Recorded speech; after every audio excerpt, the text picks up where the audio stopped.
lugar.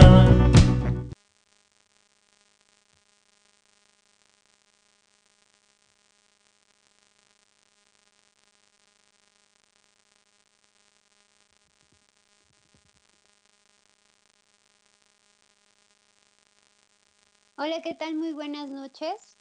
El día de hoy tenemos un especial. Vamos a tener una breve entrevista. Nos acompaña Mati Conway, como ya nos señalaba César hace unos minutos, coordinadora del capítulo CISPES en Santa Cruz, California. Y también está con nosotros Ángeles Rodríguez, integrante de la delegación de observación electoral de CISPES en El Salvador. Eh, el tema de El Salvador pues resulta ser un tema sumamente, digamos, complejo entenderlo porque el Frente Marabundo, Farabundo Martí, ¿no? Tiene varias, digamos, trayectorias históricas que hay que retomar brevemente para poder entender el contexto en el que se sitúan los periodos electorales de los que vamos a comentar un poquito más adelante. Entonces, bueno, lo importante es mencionar que el Frente Farabundo Martí, bueno, inicialmente representa pues, una fuerza guerrillera, una fuerza revolucionaria que optó por la lucha armada para transformar digamos, un sistema de gobierno basado en una dictadura, ¿no? Lamentablemente esta confrontación, esta guerra civil, lleva a El Salvador a un contexto donde la violencia pues prácticamente y la impunidad en términos del respeto a los derechos humanos pues era prácticamente nulo. Se llega ahí a una negociación entre las diversas fuerzas políticas en donde se opta por ir por la vía de la democracia. Y es en ese sentido en que es importante retomar el papel en términos democráticos que ha jugado esta fuerza política en los últimos años. No sé si quieran comentarnos un poco sobre este asunto, Ángeles o Mati, quien guste introducirnos un poco. Ah, bueno, yo puedo empezar. Cuando después de la guerra, después de los acuerdos de paz, cuando el FMLN se convirtió en partido político, tuvieron que enfrentar al partido Arena, que fue que en ese momento fue encabezado por el comandante de los Escuadrones de la Muerte durante la guerra. Y dentro de ese contexto, Arena en ese momento era, el sistema político era muy corrupto y Arena ganó las elecciones. Y no fue hasta el 2009 cuando por la primera vez en la historia de El Salvador el FMLN ganó las elecciones presidenciales y ahí empezó a desarrollar un futuro para El Salvador que es bastante diferente de lo que había experimentado antes, porque es un futuro pues basado en una ideología que pone primero a las personas. Y eso se ha visto en los programas sociales que el FMLN al llegar al poder ha empezado y también recuperado. Entre ellos está el Programa Nacional de la Alfabetización y este programa está basado en un programa de alfabetización de Cuba. Y con este programa, empezando en el 2009 hasta ahora, han logrado enseñar a más de 200,000 personas adultas a leer y escribir. También en cuanto a la educación, han dado uniformes a los estudiantes de la escuela pública. Y lo bonito es que estos uniformes están hechos a mano por mujeres que han sido puestas en la lista negra de las corporaciones por sus intentos a sindicalizar las trabajadoras de fábrica. Y ellas no podían encontrar trabajo hasta el que FMLN llegó al poder y las encargaron de miles de uniformes. El FMLN también ha dado comida a los estudiantes y, y ahora y ahora con el gobierno de Sánchez Serén están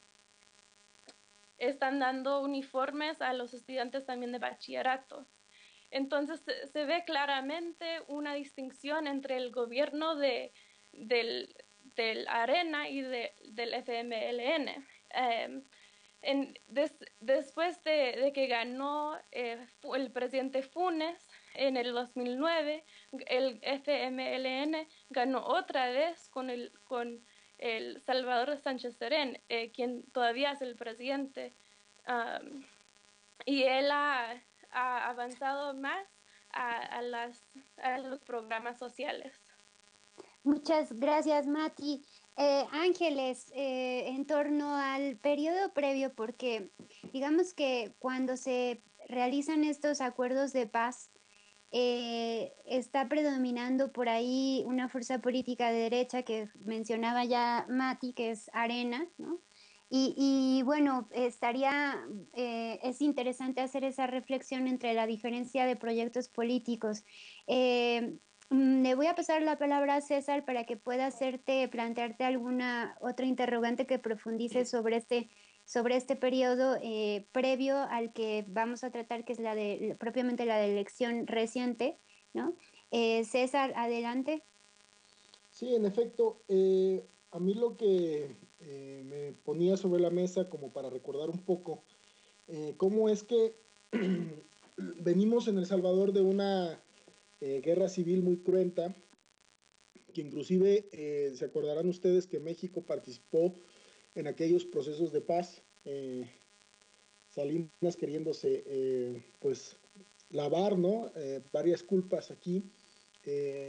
Estuvo dentro de ese proceso eh, finalmente como una fuerza como para estabilizar a Centroamérica, justo también porque pensaban de una u otra forma que la guerra civil les era insostenible por el proyecto que buscaban imponer, que se acordaron ustedes del ALCA, del Área de Libre Comercio para América.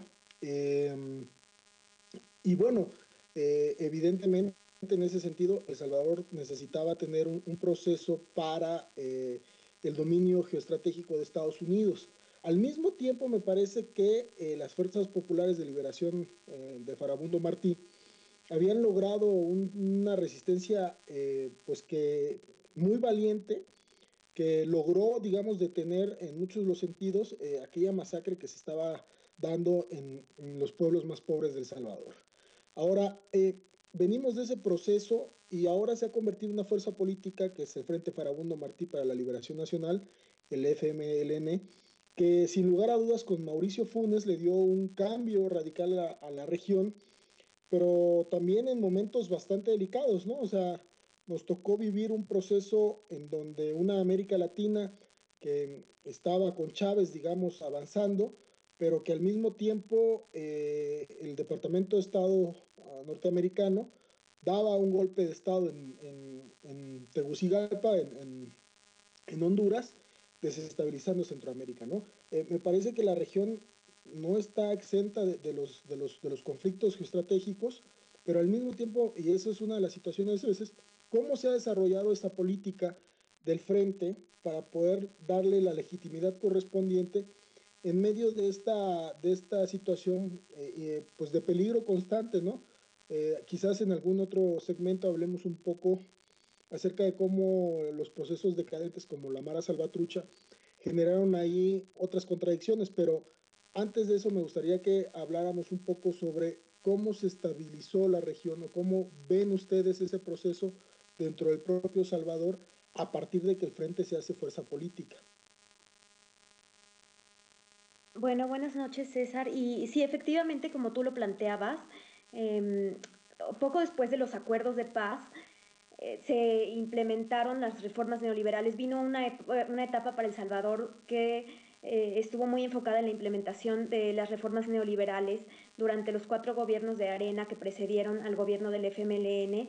Y bueno, esto también formó un precedente para el FMLN porque durante esta etapa se aprobaron el CAFTA, que es el Tratado de Libre Comercio de Centroamérica, y igual que otras medidas, si recordamos, El Salvador fue el único país latinoamericano que envió tropas cuando los Estados Unidos decidieron invadir a Irak. Entonces sí se había llevado tanto las políticas sociales como económicas del país hacia un extremo que orilló a que la mayoría de la población, o bueno, un porcentaje alto de la población decidiera conceder su voto al FMLN en el 2009.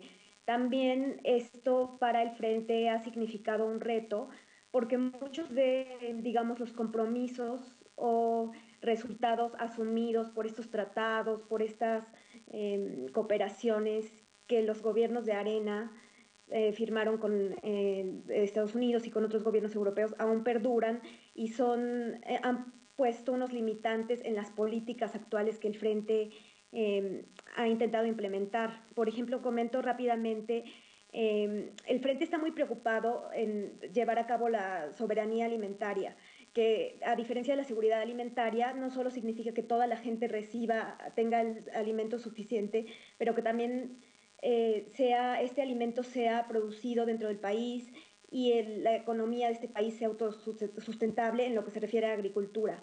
Pero, por ejemplo, uno de los retos a los que se han enfrentado es que dentro del CAFTA, al igual que a nosotros, como nos pasó con el TLC, vienen pues reglas muy definidas sobre el intercambio comercial a nivel agricultura entre Estados Unidos y El Salvador. Entonces, por ejemplo, en este sentido, pues ellos se cambiaron las leyes del país, lo hizo todavía cuando Arena estaba en el poder, para que las licitaciones favorecieran a las empresas extranjeras, en particular Monsanto. Entonces, cuando llegó el FMLN, intentó incentivar a la economía local mediante un programa de compra de semillas a los productores locales. Obviamente esto fue visto con malos ojos por Estados Unidos y declaraciones de la propia embajadora eh, causaron como mucha preocupación en la sociedad salvadoreña porque los Estados Unidos calificaron este programa, que ha sido uno de los más exitosos en El Salvador, lo calificaron como una violación a los lineamientos de CAFTA. Entonces, este solo es una de las situaciones entre muchas a las que el gobierno se está intentando enfrentar, que es la implementación de unos programas sociales mucho más, pues digamos, favorecedores a la mayoría de la población cuando están dentro de un contexto de unas políticas impuestas a lo largo de unos casi 20 años, completamente neoliberales, que en muchos casos dejan al gobierno con las manos atadas. Muy bien, muchas gracias, Ángeles. Entonces, para sintetizar un poco, cerrar nuestro primer bloque, ¿no? Aquí lo que destacan nuestras ambas invitadas, ¿no? Tanto Mati como Ángeles, es la importancia en términos digamos, avances en términos democráticos, ya hablando en una fase democrática de El Salvador, en donde el FMLN avanza en frenar estas políticas, el avance de las políticas neoliberales que habían sido impulsadas fuertemente durante el periodo de gobierno de Arena, ¿no? Y viniendo todavía de un periodo previo en donde, bueno, estaba prácticamente impregnado del uso de la violencia como mecanismo de represión y de control de la sociedad, ¿no? Entonces, destaquemos pues el avance del FMLN, como lo mencionaba también Mati, en términos de la implementación de políticas sociales que intentan paliar de alguna manera el avance de las políticas neoliberales que fue impulsado fuertemente por Arena. Entonces, vamos a cerrar este bloque. Nos vamos con la canción de Mariposa y volvemos nuevamente con el análisis de las elecciones intermedias en El Salvador y la derecha antidemocrática. Muchísimas gracias por estar con nosotros. Continuamos aquí en Alameda 67.